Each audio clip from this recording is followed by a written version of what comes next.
नमस्कार। क्या हाल चाल है? सब ठीक है? बहुत बढ़िया, बहुत बढ़िया। अपने और अपने को ख्याल रखो और जब टाइम मिले तो वीडियो जरूर देखो। देसी देख, बिगर ब्रेक, बगैर लाग लपेट, बिल्कुल देसी अंदाज में। हमारे साथ मौजूद हैं सीधे हाथ को डॉक्टर अरुणेश यादव, जी बहुत बहुत धन्यवाद साहब। कांग्रेस के नेता हैं। छोटी मोटी बात मत समझना, समझिए। और बराबर में प्रोफेसर कुलदीप मलिक, बहुत बहुत धन्यवाद चो साहब। और इनके बराबर में शादाब रिजवी, हमारे सहयोगी। जी शुक्रिया सर। सबसे पहला सवाल, क्योंकि उपचुनाव है, 9 सीटों पे उपचुनाव है और वहाँ से तरह तरह की खबरें आ रही हैं। और सबसे जो बड़ी खबर आ रही है कि पुलिस पे आरोप है कि पुलिस लोगों को वोट नहीं डालने दे रही। लोग परेशान हैं, वीडियो बना बना के गिर रहे हैं। अखिलेश यादव चुनाव आयोग पे सवाल उठा रहे हैं, सुप्रीम कोर्ट की भी बात कर रहे हैं। तो प्रोफेसर साहब, क्या चल रहा है? देखो साहब, कोई कुछ भी कहे लेकिन देश में इस समय अंधेर काल चल रहा है। जब सबसे पहले ये कांग्रेस और इंडिया गठबंधन को कोस के चुनावी रण इन्होंने शुरू किया, फिर उसके बाद पैसे बांटना शुरू कर दिया। कल तमाम वीडियो वायरल होते रहे जहां महाराष्ट्र के एक नेता और बीजेपी के राष्ट्रीय महासचिव खुल्लम खुल्ला होटल में ऐसे ऐसे करके पैसे बांट रहे भाई साहब। और फिर बाद में ये कह रहे हैं मैं तो मीटिंग ले रहा था, जबकि वो रंगे हाथों पकड़े गए और कई तमाम नेशनल चैनलों पे उनके वीडियो वायरल हो रहे। और जब उस मामले से भी इनको लगा कि हम नहीं जीत पाएंगे तो लास्ट हथियार इनका आ गया पुलिस प्रशासन। पुलिस प्रशासन को लगाकर अब इन्होंने क्या काम किया है कि जाति देख के, धर्म देख के, यानी कि वोटर आईडी चेक करके ही अंदर जाने दे रहे हैं। जबकि इलेक्शन कमीशन ने साफ तौर पे बोल रखा है कि पुलिस का कोई अधिकार नहीं है कि वो किसी भी नागरिक की आईडी कार्ड चेक करें। फिर भी आईडी कार्ड चेक हो रहे हैं। और अगर कोई मुसलमान दिख रहा है या कोई ऐसा व्यक्ति दिख रहा है जो बीजेपी को वोट नहीं देगा तो उसको वो वोट डालने नहीं दे रहे हैं, अंदर घुसने नहीं दे रहे हैं। बिल्कुल एक तरीके से बोला जाए तो शासन प्रशासन का बिल्कुल गुंडागर्दी चल रही है, नंगा नाच चल रहा है। और पूरी तरीके से जो राजनीति का गिरा हुआ स्तर, एक शासन सत्ता में बैठा हुआ व्यक्ति किस कदर अपना स्तर गिरा सकता है, वो हमें आज देखने को मिल रहा है। तमाम जगह से ऐसी तस्वीरें आ रही हैं, चाहे वो उत्तर प्रदेश की 9 महत्वपूर्ण उपचुनाव की सीटें हों, या फिर झारखंड की 38 सीटों पे चुनाव हो, या फिर महाराष्ट्र की 280 सीटों पे चुनाव हो। सभी जगह पूरा तांडव चल रहा है और पूरे देश ही नहीं, पूरी दुनिया की जनता देख रही है कि किस तरीके से भारतीय जनता पार्टी ने और एनडीए गठबंधन ने राजनीति का स्तर बिल्कुल रसातल में ला दिया है। राजनीति का स्तर रसातल में ला दिया है। प्रोफेसर साहब, उत्तर प्रदेश से भी खबरें आ रही हैं और लोग बहुत परेशान हैं और वीडियो बना बनाकर चुनाव आयोग को वीडियो भेज रहे हैं और सभा अध्यक्ष ने सीधा सीधा सवाल उठा दिया है। देखिए चो साहब, जैसा आप भी बता रहे हैं और अभी डॉक्टर साहब ने भी अपनी बात रखी, भाई मैं तो ये सोच रहा कि ये चुनाव की प्रक्रिया बंद ही कर देनी चाहिए। भाई अगर आप इसी तरीके से करेंगे, देखिए लोकतंत्र के अंदर जो चुनाव है ये राष्ट्रीय पर्व है और चुनाव सुचारू रूप से चले, ये कहीं ना कहीं चुनाव आयोग का काम है। लेकिन अगर चुनाव आयोग अपनी भूमिका अच्छे से अदा नहीं कर पा रहा और सरकार को साम दान दंड भेद किसी भी तरीके से चुनाव जीतना, तो मैं तो कह रहा ऐसे ही जो है डिक्लेयर कर दो। कम से कम जो जनता का अंधाधुंध पैसा आप चुनाव कराने में खर्चते हैं, आप देखो, मैं तो अलग अलग मंचों से कह रहा ये चुनाव प्रचार करें। चुनाव प्रचार करने में एक एक रैली में कितने कितने करोड़ रुपए का खर्चा हो रहा। इसके बाद में चुनाव करवाएंगे, वहां पे भी जो है खर्च होगा। लोग उसमें अपनी जो है सेवाएं देंगे, उसमें कर्मचारी लगेंगे, पुलिस फोर्स लगेंगे। इनफैक्ट कई लोग जब चुनाव होंगे तो वहां पे भी जो है मारपीट भी होगी, कई बार जो है गोली लगने से कई लोगों की मृत्यु भी हो जा। तो आप ये सारा ड्रामा कर ही क्यों रहे? इसे चुनाव को खत्म कर दो और अपनी सरकार ऐसे ही बना लो।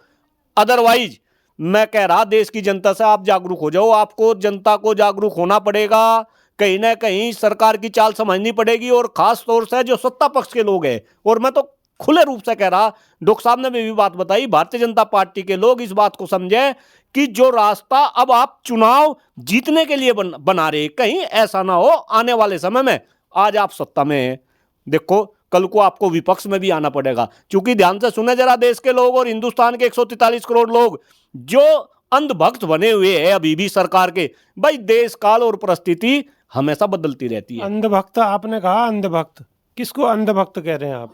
अंधभक्त वे है जो अपने दिमाग से नहीं चलते और जैसा सरकार चाह रही वे जैसा सरकार करेगी ऐसे ही करेंगे, अपना दिमाग तो वे यूज ही नहीं करते।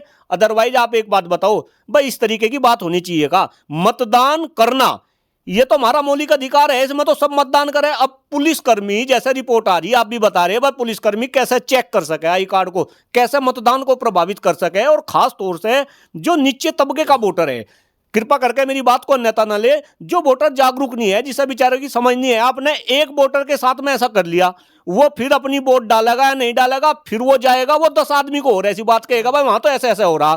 क्यों भाई? वोट डालने कौन जाएगा? कौन आफत में पैर देगा? कौन आग के घेरे में कूदेगा? तो कहीं ना कहीं अपने आप में बहुत ही बड़ा दुर्भाग्य है। और ये लोकतंत्र के ऊपर मुझे तो ऐसा लग रहा कहीं ना कहीं एक काला धब्बा। कई वीडियो तो ऐसी वायरल हो रही हैं कि जिसमें पुलिस खुद लोगों का वीडियो बना रही है और कहीं ना कहीं ये दर्शाने की कोशिश कर रही है कि वो लोग पुलिस की नजरों में हैं। नहीं, इस तरीके की वीडियो नहीं, बिल्कुल बिल्कुल बिल्कुल इस तरीके की काफी सारी वीडियो जो है वायरल हो रही। सुबह से हम भी देख रहे हैं सोशल मीडिया के ऊपर इस तरीके की वीडियो चल रही, और मेरे ख्याल से ये एक नए किस्म का भारत, आप किस तरीके का भारत बनाना चाह रहे हैं? आप तो कह रहे हैं कि भाई लोकतंत्र के अंदर जो है सबसे बड़ा हमारा लोकतंत्र और लोकतंत्र का महापर्व। अरे भाई कैसा लोकतंत्र, किस तरीके का महापर्व? अगर आप पर्व को इस तरीके से बिगाड़ने की कोशिश करेंगे तो कैसा काम चलेगा?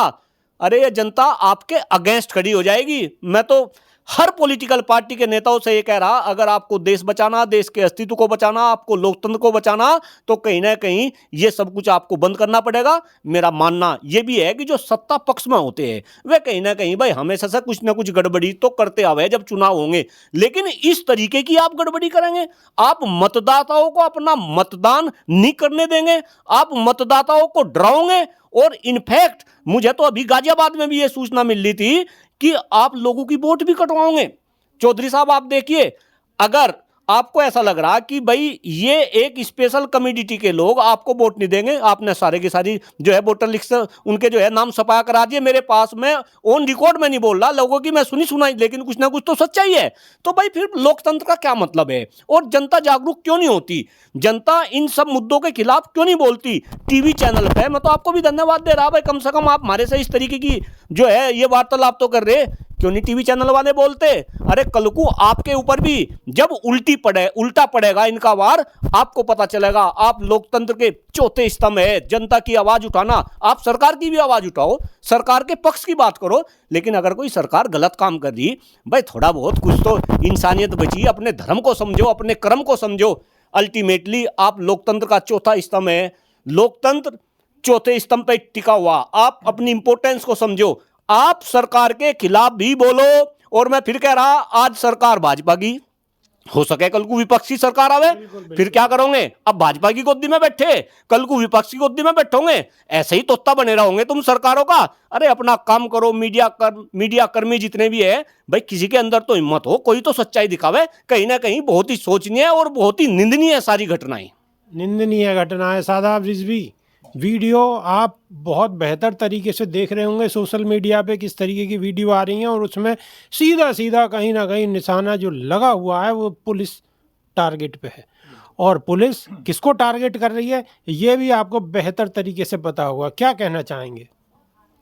विभाग जी, अघोषित इमरजेंसी, सीधा सीधा मैं कहूँगा अघोषित इमरजेंसी का दौर है, और ये बिल्कुल नहीं नकार सकते कि देश के अंदर अघोषित इमरजेंसी लग चुकी है और मार्शल लॉ लागू हो चुका है। ये सिर्फ छलावा है, ये दिखावा है कि डेमोक्रेसी चल रही है। डेमोक्रेसी बिल्कुल छीन हो चुकी है, देश से हट चुकी है। दूसरी बात आपने बात की, आप ये कह रहे हैं सीधा सीधा कि लोकतंत्र खत्म हो चुका है, लोकतंत्र कोई मायने नहीं रखता। और भाई साहब बात कर रहे थे प्रोफेसर कुलदीप मलिक लोकतंत्र के चौथे स्तंभ की, चौथा स्तंभ नहीं, बाकी के 3 स्तंभ जो है वो भी धराशायी हो चुके हैं। आज की जो वीडियो है और विपक्ष जो निशाना उस पर साध रहा है, अखिलेश यादव की वीडियो आप देख रहे होंगे, ट्वीट देख रहे होंगे, विपक्ष ने अपना काम, जो उनका अपना काम था वो बखूबी निभाया है। लेकिन दर्शकों, आप भी जो सोशल मीडिया पे वायरल वीडियोस हैं वो देख रहे होंगे, और आपके मन में भी ये सवाल ज़रूर आ रहा होगा कि आखिर ये देश किस ओर जा रहा है और ये देश जो डेमोक्रेटिक कंट्री थी उसका लोकतंत्र कहाँ चला गया। एक पिलर नहीं, डेमोक्रेसी के तीनों पिलर गिर चुके हैं, चौथा पिलर तो आप देख ही रहे हैं। एक चीज़ और आपने कही थी, एक बात बेबाक जी, चुनाव, तो चुनाव का मतलब होता है चुना हुआ व्यक्ति भेजना। अब चुनाव की परिभाषा बदल दी गई है, अब थोपाओ की परिभाषा संज्ञा दे देनी चाहिए। थोपाओ यानी प्रत्याशी आपको थोपा जा रहा है, जिसको सत्ता चाहती है वही आपके ऊपर थोप दिया जाता है। बड़े बड़े गड्ढे खोदे जा रहे हैं वोटरों के रास्ते में, मतदाताओं के चेहरे उनके बिल्कुल बिल्कुल, ये वीडियो भी बहुत ज्यादा वायरल है। गड्ढे, जेसीबी मशीन, जो बुलडोजर पहले मकानन ने गिरा रो, आज वो बुलडोजर रास्ता ने खोद रो है। कौन के रास्ता खोद रो है? जो वोटर वोट गिनने जा रहे हैं उनके रास्ता खोद दिए गए, मिट्टी के ढेर लगा दिए गए। पुलिस को चाक चौबंद इंतजाम है। बेबाक जी, ओबीसी, यादव समाज, मुस्लिम समाज, अखिलेश यादव जी ने पहले भी कहा था कि यादवों को और मुस्लिम बाहुल्य क्षेत्रों के वोट काट दिए गए। सबसे पहला तो यही वार किया गया कि उनके वोटर लिस्ट से नाम गायब हैं। दूसरा वार कि अब उनको डराया गया। तीसरा वार पुलिस लगा दी गई। पुलिस की तैनाती इसलिए कर दी गई मतदाताओं के ऊपर कि उनके ऊपर रोक लगाई जा सके, भय का माहौल बनाया जा सके। और ये भय का माहौल, जेसीबी पर उन्होंने इस यादव से बात करेंगे। उन्होंने इस यादव जी, जेसीबी से गड्ढे खोद दिए गए बड़े बड़े। देखो, एक तरफ कोर्ट ये कहता है कि बुलडोजर और जेसीबी मॉडल संवैधानिक नहीं है। जो सरकारें इस मॉडल को या इस तरह की प्रक्रिया को बिना कोर्ट की परमिशन के लगाने की कोशिश करेंगे तो उनके ऊपर कानूनी कार्रवाई होगी। तो अब मेरा सवाल आपके चैनल के माध्यम से दर्शकों से सिर्फ इतना सा सवाल है कि साहब, अब कोर्ट क्या कर रहा है? अब चुनाव आयोग क्या कर रहा है? चुनाव आयोग ये कहता है, दम्भ भरता है, प्रेस कॉन्फ्रेंस करता है, प्रेस कॉन्फ्रेंसों में गाने गाता है, और चुनाव आयोगों का ये कहना है, जो चुनाव आयुक्त हैं, कि साहब निष्पक्ष रूप से चुनाव हो रहे हैं। कल नोट बांटे गए, आज जेसीबी से खुदाई हो रही है, पुलिस वाले वोट नहीं डालने दे रहे हैं, यादव मुसलमानों के नाम काटे जा रहे हैं वोटर लिस्ट से। उनको नाम, मैंने पहले भी कहा था कि नाम देखकर वोट नहीं डालने दिया जा रहा है, हरासमेंट किया जा रहा है। जैसे डॉक्टर साहब ने कहा कि जो देखते हैं ना, गरीब तबके का व्यक्ति है, जो बेचारा पहले से असहाय है, पुलिस का काम है कि उसको सपोर्ट करे। प्रशासन का काम क्या होता है? पुलिस को तो ऐसे कहते हैं ना, वो तो जनता की सेवा के लिए। उनका काम होना चाहिए कि कोई लाचार व्यक्ति है, कोई कम जानकार व्यक्ति है, कोई असहाय व्यक्ति है, तो आइए आप, मैं आपको वोट डलवाता हूँ। लेकिन अब पुलिस का मतलब बदल चुका है। पुलिस कभी सदाचारी हुआ करती थी, लोगों का आपस में झगड़ा होता था या कोई किसी को परेशान करता था तो आदमी क्या कहता था कि भाई ज्यादा परेशान करेगा, अभी पुलिस में चला जाऊंगा, थाने चला जाऊंगा, तुझे ठीक करवा दूंगा। और अब पुलिस क्या है? अब आदमी डरता है, पुलिस को देख के डरता है कि पुलिस आगे कहीं फर्जी एनकाउंटर ना कर दे, कहीं पैसे ना हमसे झंड ले, कहीं हमें अनायास तरीके से परेशान ना किया जाए, कहीं हमारी जेब में नशा पत्ता ना डाल दिया जाए। क्योंकि तमाम वीडियो ऐसे भी वायरल हो रहे हैं कि जो निर्दोष व्यक्ति हैं उनकी जेब में नशे की पुड़ियां डाल के, उनकी गाड़ियों में हथियार रख के वीडियो बना ली जाती है और उनको फिर अपराधी बना के उनका फर्जी एनकाउंटर भी कर दिया जाता है। तो पुलिस की जो भूमिका है वो संदेह के घेरे में है। और अब यहाँ पे जो रोल है, जो भूमिका है, वो कोर्ट की बहुत ही ज़्यादा संजीदगी से महत्वपूर्ण भूमिका आ जाती है कि आखिर कोर्ट स्वतः संज्ञान इस तरह के मामले में क्यों नहीं लेता। जहाँ बड़ी बड़ी सेलिब्रिटी आ जाती हैं, बड़े बड़े पॉलिटिशियंस आ जाते हैं, वहाँ तो कोर्ट फास्ट ट्रैक तरीके से काम करता है, रात के रात में फैसले दिए जाते हैं। और जब देश का लोकतंत्र का पर्व है, जो महत्वपूर्ण, सबसे महत्वपूर्ण है, जिस पे पूरे देश का लोकतंत्र टिका हुआ है, वो है चुनाव। चुनाव में जब इतनी बड़ी गड़बड़ियां हो रही हैं, जब महाराष्ट्र में ऐसी धांधली हो रही हैं, झारखंड में वो आपने बीजेपी वाला वीडियो देखा होगा कि मुस्लिम समाज को किस तरीके से टारगेट करके वो वीडियो बनाया गया, और जब तमाम लोगों ने चुनाव आयोग को टैग किया तब जाके चुनाव आयोग ने उस पर एक्शन क्या लिया, वो वीडियो सिर्फ डिलीट करवाया। अभी उनके ऊपर कोई कानूनी कार्रवाई नहीं हुई। तो जब इतना ज़्यादा पक्षपात हो रहा है, इतना ज्यादा प्रधानमंत्री की, इसमें सबसे महत्वपूर्ण बात यह आ जाती है, 2014 से पहले हमने देखा होगा कभी किसी भी पार्टी का प्रधानमंत्री, कोई भी चुना हुआ व्यक्ति जो प्रधानमंत्री बन जाता था वो चुनाव प्रचार में शामिल नहीं होता था, क्योंकि प्रधानमंत्री देश का होता है, किसी पार्टी का नहीं होता। लेकिन हमारे प्रधानमंत्री ने अपनी पद की गरिमा इतनी गिरा दी है, इतनी ज्यादा गिरा दी और उससे भी ज्यादा गिरा दी कि उन्हें अफ्रीका के बच्चे, उन्हें यूक्रेन के बच्चे तो रोते हुए दिख रहे हैं, लेकिन दुर्भाग्य की बात है कि झांसी में जो बच्चे झुलस गए हैं उस पर प्रधानमंत्री मुख्यमंत्री कुछ नहीं बोल रहे हैं। मणिपुर जो जल रहा है उस पर प्रधानमंत्री कुछ नहीं बोल रहे हैं। अफ्रीका में जाके तो वो मगरमच्छी आंसू बहा सकते हैं वहां के दुर्दशा देख के, लेकिन मणिपुर में जो हो रहा है, पिछले 2 साल से जो वहां तांडव हो रहा है, उस पर कुछ नहीं बोल सकते। और मणिपुर को लेके एक मैं लेटेस्ट खबर आपको और बताऊंगा कि मणिपुर में बीजेपी के 37 विधायक हैं और 37 में से 18 विधायकों ने समर्थन वापस ले लिया है साहब। ये एक बहुत बड़ी खबर है और इस खबर पे पूरे देश का नेशनल मीडिया इस समय चुप्पी साधे हुए है। नेशनल मीडिया चुप्पी साधे हुए, 18 विधायकों ने समर्थन वापस ले लिया है मणिपुर में। देखिए चौधरी साहब, जहां तक आप मीडिया की बात कर रहे हैं, भाई मैं तो पहले ही बोल चुका था कि मीडिया तो मीडिया नहीं रहा, ये तो लोकतंत्र का चौथा स्तंभ बिल्कुल ढेर हो रहा और मीडिया तो कहीं ना कहीं सरकार का तोता बन रहा।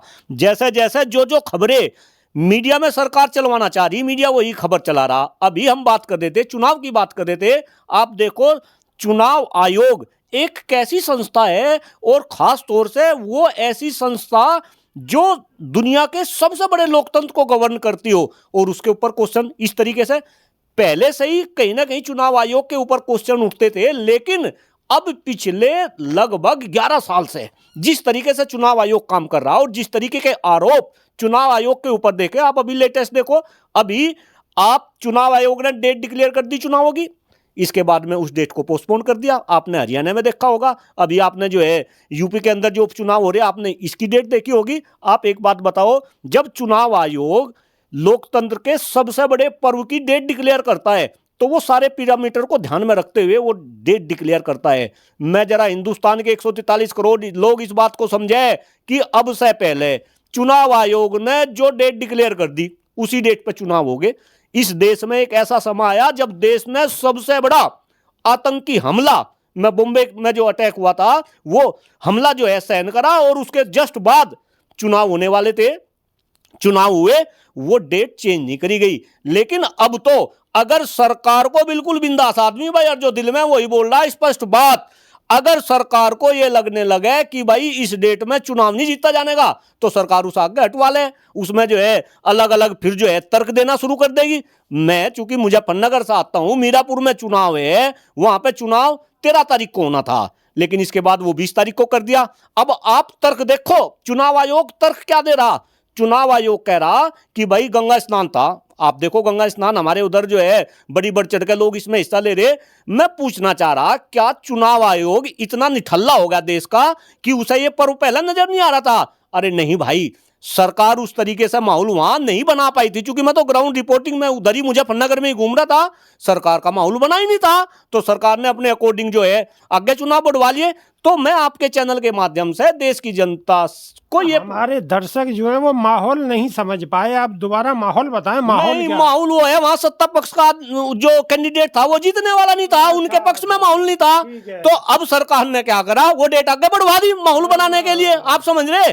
यानी कि मैं जनता को ये बताना चाह रहा, अगर चुनाव आयोग सरकार की कठपुतली बन जाएगा, अगर चुनाव आयोग सरकार का तोता बन जाएगा, अगर चुनाव आयोग वही काम करेगा जो सरकार चाहेगी, क्यों भाई चुनाव आयोग क्यों बस सरकार ये चुनाव करवाने लगा? मैं तो कह रहा ना, इन्हें खत्म करो ना चुनावी प्रक्रिया को, आप ऐसे ही डिक्लेयर कर दो।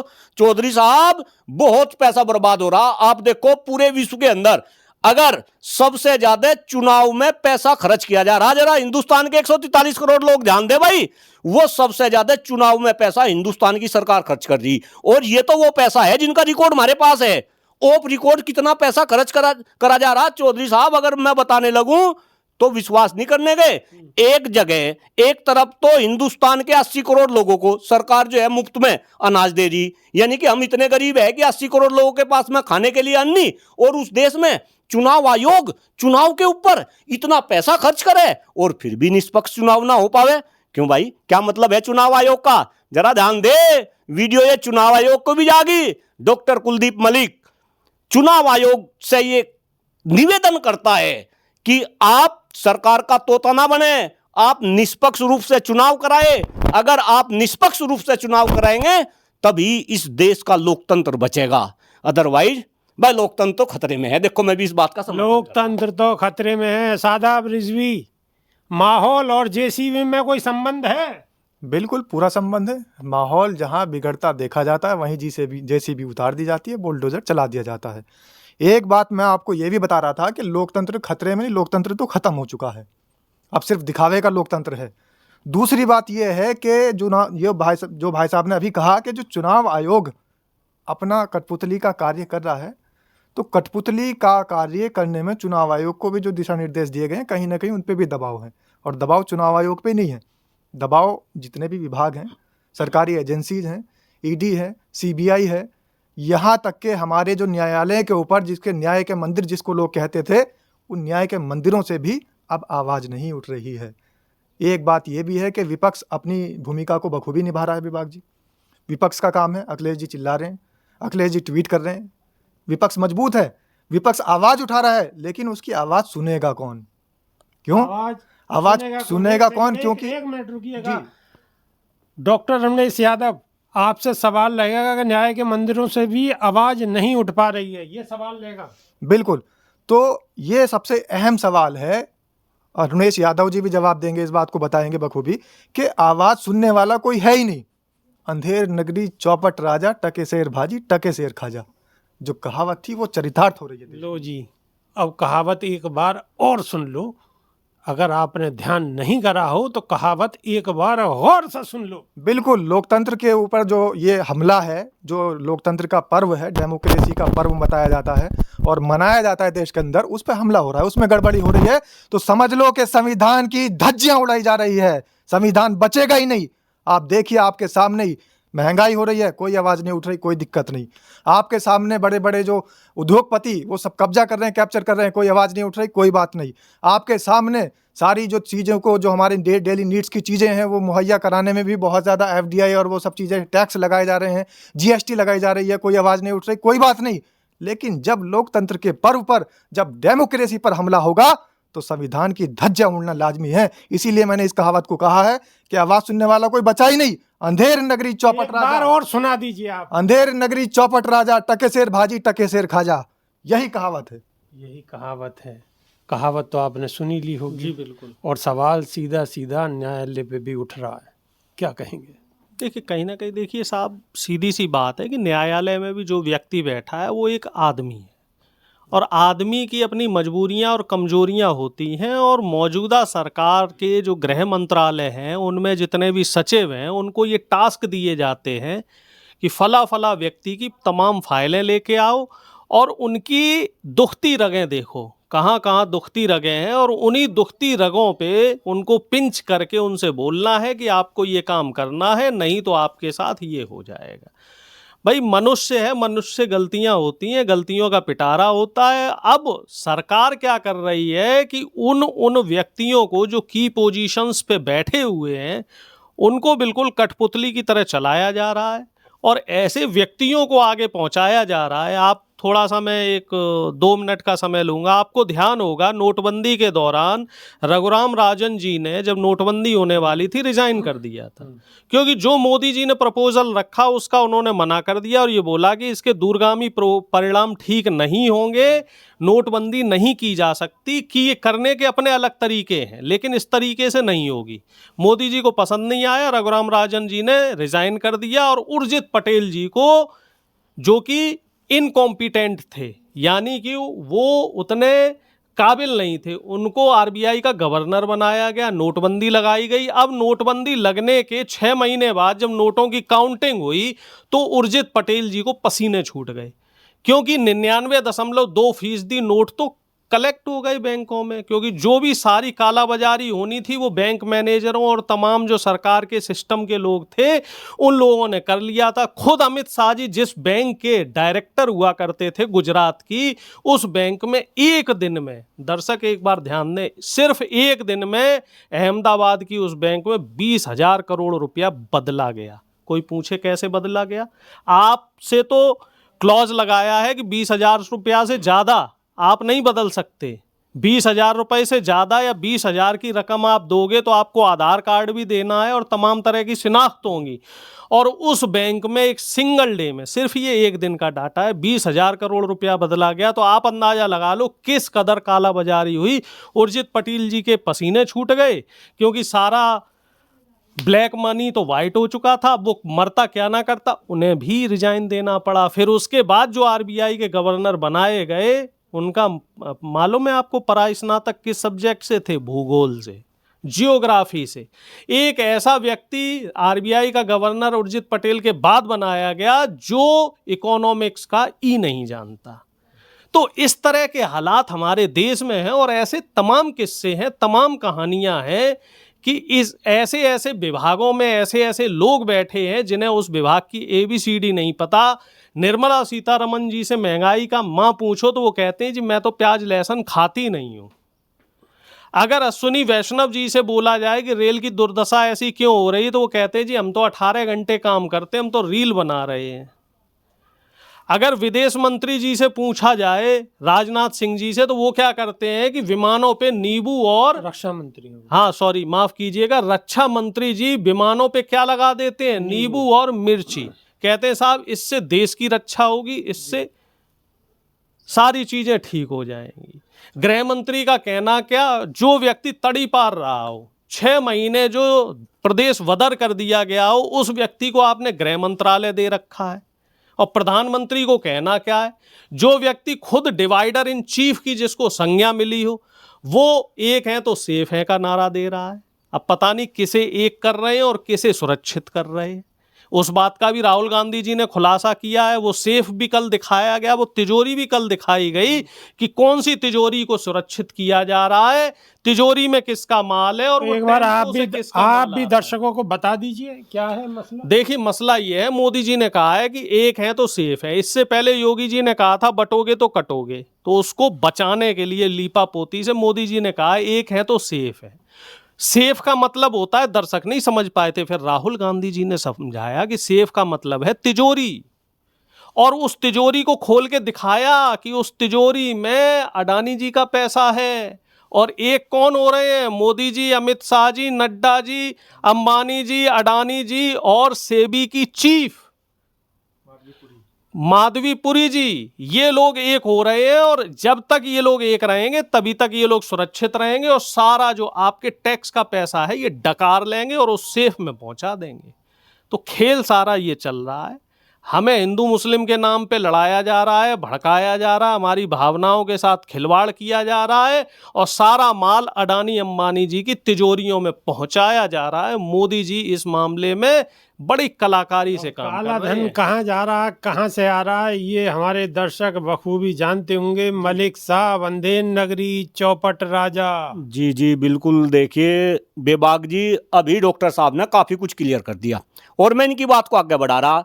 भाई तिजोरी किसकी भरी जा रही, और फिर जब चूंकि हम चुनाव पे ही बात कर रहे हैं, मैं इस बात को वहीं लेकर आ रहा, फिर इस तिजोरी में से कुछ पैसा निकले और वो कहीं ना कहीं चुनाव पे भी खर्च करा जा। मैं फिर चुनाव के खर्चे पे आ रहा, यूं पैसा खर्च कहां से हो रहा? भाई पहले तो उनकी तिजोरी भर दो, फिर जब चुनाव आओगे, आपने देखे नहीं प्रधानमंत्री जी जो इनके हेलीकॉप्टर में उड़ते फिरे, अरे एक प्रधानमंत्री का ये काम मैं तो देख रहा। जब देश के प्रधानमंत्री आदरणीय मोदी जी पहली बार प्रधानमंत्री बने तो ये तो नु कहते हैं कि भाई सब कुछ जो है देसी चलेगा, सब कुछ जो है सरकार के उसमें चलेगा। आप मीडिया कर्मी हैं, बोलते थे दूरदर्शन कहां से कहां जाएगा, और मोदी जी बोलते थे कि मैं तो दूरदर्शन के पत्रकारों को जब विदेश में जाऊंगा अपनी साथ लेकर जाऊंगा। आज दूरदर्शन का क्या हाल है भाई, कौन दूरदर्शन देख रहा? सारी की सारी सरकारी संस्थाएं चौपट होगी। और फिर इन सरकारी संस्थाओं में एंट्री किसकी हो रही?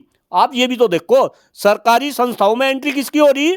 वे यही 2-3 घराने। भाई इस देश में तो उद्योगपति और भी तो थे। अभी आपने टाटा जी का देहांत हुआ, अरे कितना बड़ा ग्रुप भाई है। कहां से ये अंबानी, अडानी को कौन जानता था भाई? 10 साल पहले कौन जानता था? अब आप उनकी तिजोरी भरेंगे, उनकी तिजोरी से माल निकलेगा, वो आपके चुनाव में खर्च होगा और ये सारा का सारा चक्र समझा दिया चौधरी साहब ने। मैं इसे आगे बढ़ा रहा, लेकिन भला हो कुछ लोगों का इस देश में अभी भी कुछ ऐसे जो सच्चे राष्ट्रभक्त है, मैं डॉक्टर साहब की तरफ इशारा कर रहा, आज के टाइम में सच्चाई कोई बता नहीं सकता, बोलते नहीं। मीडिया वाले तो पहले तो बात मीडिया वाले नहीं बुलवाते, और अगर मीडिया वाले बुलवावे तो किसी में बोलने की हिम्मत नहीं। लेकिन जब इस तरीके से, और ये सारी की सारी बात ऑन रिकॉर्ड है जो डॉक्टर साहब बता रहे, और मैं उसको जो है सर्टिफाइड कर रहा, ये ऑन रिकॉर्ड है। हमारे पे कोई भी आके इस पे बहस करो, भाई हम तो पढ़े लिखे आदमी, कोई अनपढ़ गवार थोड़ा ही है कि ऐसे ही आपके सामने बैठ गए। वे भी प्रोफेसर है, पीएचडी है उनकी जो है फिजिक्स के अंदर, मैं कंप्यूटर साइंस में प्रोफेसर हूं, मेरी भी पीएचडी। तो ऑन रिकॉर्ड सारी बात हम समझ रहे, जनता के सामने रख रहे। लेकिन अब जनता की बारी है कि जनता भी इस बात को समझे। हो सकता है कभी हम भी अज्ञानी हो, भाई हमारी भी तो आंखें खुली, अगर हमारी आंखें खुल सके तो जनता की आंखें क्यों नहीं खुल सकती। जनता को जागरूक होना पड़ेगा, जनता को सरकार से पूछना पड़ेगा। चुनाव आयोग के ऊपर जैसे हम क्वेश्चन मार्क उठा रहे, जनता को भी चुनाव आयोग से बात करनी पड़ेगी। अरे क्या मोदी मोदी मोदी मोदी, अरे आप देखो मोदी जी ने तो क्या वादे करे थे, चला जाऊं फिर पीछे, फिर आपको होंगे रील घुमा दी। अरे भ्रष्टाचार खत्म करने का वादा करा था, महंगाई खत्म करने का वादा करा था, 2 करोड़ युवाओं को रोजगार देने का वादा करा था, गंगा को निर्मल एवं पवित्र करने का वादा करा था, किसानों की आमदनी दुगनी करने का वादा करा था, हैं पता नहीं क्या क्या। और 30 दिन में काला धन काला धन काला धन, कहां गया भाई काला धन? भर दिया इनकी तिजोरियों में। फिर तिजोरी की बात आ गई, 15 लाख। हाँ नहीं 15 लाख, चलो वो तो बोल ही दिया भाई, 15 लाख रुपए तो वो जुमला था, वो तो अमित शाह जी ने बता दिया। लेकिन थारी आंखों पे बिल्कुल काली पट्टी बंध रही का, कब जागोगे? हिंदू मुस्लिम में बर्बाद हो जाओगे। देश में देख लो हवा का क्या हाल है, पानी का क्या हाल है, तारे बच्चों की शिक्षा व्यवस्था का क्या हाल है। ये तो सारे अपने बच्चे जो है विदेश में जो है पढ़ाओगे, थारे बच्चों के यहाँ अब हवा के कारण सारे स्कूल भी बंद होंगे। क्यों भाई, कैसा काम चलेगा? आपको जागरूक होना पड़ेगा। और चौधरी साहब, क्रांति आओगी इस देश में, बता रहा। आप इतिहास देखो। अब ये बताओ क्रांति कहाँ से आवेगी? वोट डालने पे तो शिकायत कर रहे हैं, वोट ना गिरन दे रहे। नहीं क्यों नहीं आने की क्रांति? एक बात बताओ, हम और आप आपके स्टूडियो में बैठ के अगर इस तरीके की बात कर रहे और ये 143 करोड़ लोगों में बात जा रही, क्रांति और कैसा होगी? आप भी चौधरी साहब कैसी बात कर रहे हैं? अरे क्रांति हमारे जैसे लोग लाओगे, डॉक्टर साहब जैसे लोग लाओगे, ये भाई मेरे साइड में बैठे और उसमें आपकी भी भागीदारी रहेगी। कहानी सुनी होगी ना, चिड़िया वाली, आग लग रही थी। आपका भी नाम आने वाले टाइम में इतिहास में स्वर्ण अक्षरों में लिखा जाएगा कि एक तरफ देश में इस तरीके का माहौल था, कोई भी मीडिया कर्मी सरकार के विरोध में बात करने वाला नहीं था, और आप अगर इस तरीके की डिबेट कर रहे और इस डिबेट को आप रिलीज कर रहे और ये पूरे हिंदुस्तान में घूमेगी, भाई नाम तो चौधरी साहब आपका भी होगा। लेकिन ये बात मैं फिर कह रहा, एक अकेले डॉक्टर कुलदीप मलिक से काम नहीं चलेगा, एक अकेले डॉक्टर अरुणेश यादव से काम नहीं चलेगा, एक अकेले विपिन बेबाक से काम नहीं चलेगा, एक अकेले रिजवी भाई से काम नहीं चलेगा। घर घर के अंदर आपको डॉक्टर कुलदीप मलिक पैदा करने पड़ेंगे, विपिन बेबाक पैदा करने पड़ेंगे, डॉक्टर अरुणेश यादव पैदा करने पड़ेंगे, तभी ये देश आगे बढ़ेगा। अदरवाइज आने वाले टाइम में अगर यही हिंदू मुस्लिम का ड्रामा चलता रहा तो इस देश का अस्तित्व खत्म हो जाएगा। और मैं तो चैलेंज करता हूं जितने भी हिंदू भाई है, जरा भाई, मैं भी आप ही का ही भाई हूं, आप मुझे एक काम बता दो, सरकार ने अगर हिंदुओं के लिए किया हो, एक भी काम बता दो, सारी की सारी सुविधा आप दूसरे समाज को देंगे। अपनी लड़की की शादी आप मुस्लिम समाज में करेंगे, हैं? उनकी लड़की आप अपने घर लेकर आएंगे और हमें हिंदू मुस्लिम में आप लड़वाओगे, वोटों को आप बांटेंगे। इस तरीके की अब भाई डॉक्टर कुलदीप में भी समझ गया, सब समझ रहे इस बात को। और हमने तो काम कर दिया, हम ही तो फंसे थे मुजफ्फरनगर में, हमने तो अपना काम तमाम कर दिया। धीरे धीरे फिर कह रहा, देश की राजनीति में हिंदू मुस्लिम खत्म हो, असली मुद्दों की बात हो, शिक्षा की बात हो, स्वास्थ्य की बात हो, पर्यावरण की बात हो, बेरोजगारी की बात हो, जो 80 करोड़ लोगों को ये मुफ्त में अनाज दे रहे इसकी बात हो, हमारा ही पैसा और ये पैसे बांट बांट के। और मैं तो सारे एक पॉलिटिकल पार्टी के को यहां पे कह रहा, आप किसी भी पार्टी का घोषणा पत्र चौधरी साहब उठा लो, हम युवाओं को इतने रुपए, किसानों को इतने रुपए और फला फला, भाई कहां से ला रहे तुम ये पैसा? थारे घर में पैसा बनाने की मशीन चल रही क्या? अरे हमारा ही पैसा, मिडिल क्लास फैमिली का पैसा हमारे से इकट्ठा करो और उसे तुम बांटो और अपनी तुम तिजोरी भरो। आय हाय भाई, ये नहीं चलने का, अब नहीं चलने का। अब तो जनता जागने लगी चौधरी साहब, धीरे धीरे जनता जागने लगी है। सादाब रिजवी, क्या मानते हैं, जनता जाग रही है? बिल्कुल जनता जाग रही है। और मैं तो अपने मित्रों और भाइयों बहनों से क्षमा मांगते हुए ये कहूंगा कि चार देशद्रोही बैठ के एक स्टूडियो से बात कर रहे हैं। देशद्रोही इसलिए क्योंकि जब वीडियो पहुंचेगी तो आईटी सेल सीधा सीधा लिखेगी देशद्रोही बैठे थे और बातें कर रहे थे। तो ऐसे देशद्रोही जो बात कर रहे हैं, कल जब इनको बेबाक कहा जाएगा तब समझेंगे कि क्रांति आ गई है। आज तो लोग कहेंगे देशद्रोही, लेकिन जब समझा जाएगा जब इनको बेबाक कहा जाएगा। दूसरी बात, आपने एक बात ये कही कि बटेंगे तो कटेंगे। अरे एक बार बताओगे तो संविधान ने अधिकार दियो अपनी अपनी मन की बात हर एक आदमी कर सके। जो प्रधानमंत्री जी कर सके तो आप भी कर सको, आप भी कर सको। मैं तो माइक ही लगा रहा हूँ, मैं तो कोई बात ही नहीं कर रहा हूँ। बिल्कुल, मैं तो कहाँ है माइक लगाने को? आप बताओ साहब। बिल्कुल सही कह रहे हैं। अभिव्यक्ति की आज़ादी हर व्यक्ति को है और उस अभिव्यक्ति की आज़ादी को हर व्यक्ति को यूज करना चाहिए, उसका प्रयोग करना चाहिए। देखिए, आप डरेंगे तो सामने वाला आपको डराएगा। डरेंगे तो मरेंगे।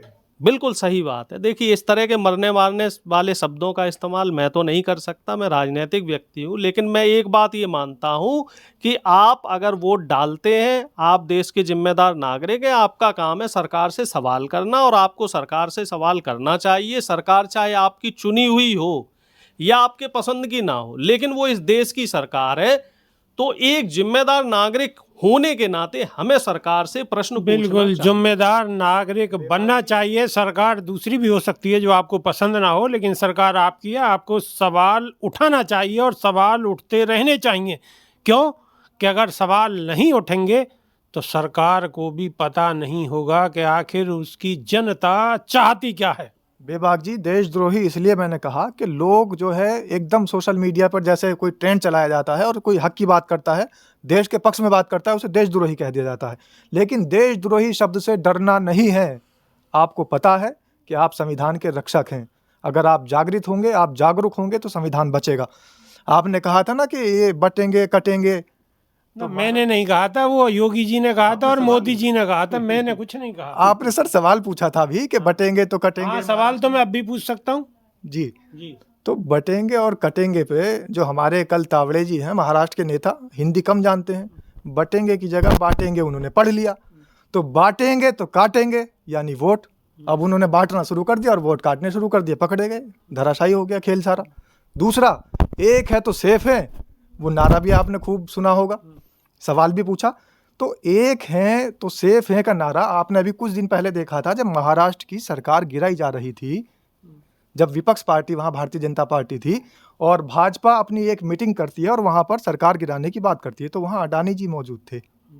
मैं नाम ले रहा हूँ खुल के, क्योंकि जब वो सारे फोटो में आ चुके हैं, वीडियो में आ चुके हैं, अडानी जी वहाँ मौजूद थे। तो भारतीय जनता पार्टी उनको संरक्षक क्यों नहीं घोषित कर देती? पार्टी का संरक्षक घोषित कर देना चाहिए, या फिर प्रधानमंत्री जी को खुद एक बिजनेसमैन घोषित कर देना चाहिए। दोनों में से एक काम तो बहुत बड़ी बात कह रहे हैं ये सादा रिजवी। बिल्कुल, मैं खुले मंच पे कह रहा हूँ बेबाक जी, आपका नाम बेबाक है तो इसलिए बेबाकी से कह रहा हूँ आज कि या तो बिजनेसमैन घोषित कर देना चाहिए पीएम साहब को, या फिर अडानी जी को भारतीय जनता पार्टी का संरक्षक घोषित। चलिए, अपनी अपनी सबको अधिकार है अपनी अपनी बात कहने का, उनको भी अधिकार है अपने मन की बात कहने का। हमारे यशस्वी प्रधानमंत्री नरेंद्र दामोदर दास मोदी जी जब मन की बात कर सकते हैं तो आम आदमी भी अपने मन की बात कर सकता है। आपको हमारे सब लोगों की बातें कैसी लगी कमेंट के माध्यम से अवश्य बताइएगा। सबका बहुत बहुत शुक्रिया, बहुत बहुत धन्यवाद सर। जी, बहुत बहुत धन्यवाद। अभी के लिए सिर्फ इतना ही। धन्यवाद, नमस्कार।